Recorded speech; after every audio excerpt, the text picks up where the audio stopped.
Congress senior నాయకుడు మాజీ MP Suravaram Sudhakar Reddy అంత్యక్రియలు రేపు హైదరాబాద్ లో అధికారిక లాంఛనాలతో జరగనున్నాయి. రేపు ఉదయం 10 గంటలకు హిమాయత్ నగర్ లోని పార్టీ కార్యాలయానికి సురవరం పార్థివ దేహాన్ని తరలిస్తారు. అక్కడ సీఎం రేవంత్ రెడ్డి, మాజీ ఉపరాష్ట్రపతి వెంకయ్య నాయుడు, ఉపరాష్ట్రపతి అభ్యర్థి జస్టిస్ సుదర్శన్ రెడ్డిలతో పాటు పలువురు ప్రముఖులు హాజరై నివాళులు అర్పించనున్నారు.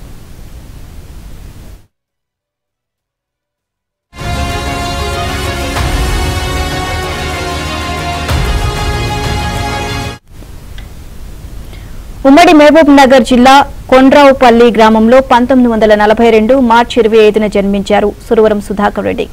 ఏఐఎస్ఎఫ్ సభ్యుడి నుంచి సిపిఐ జాతీయ ప్రధాన కార్యదర్శి దాకా ఎదిగిన కమ్యూనిస్టు దిగ్గజం.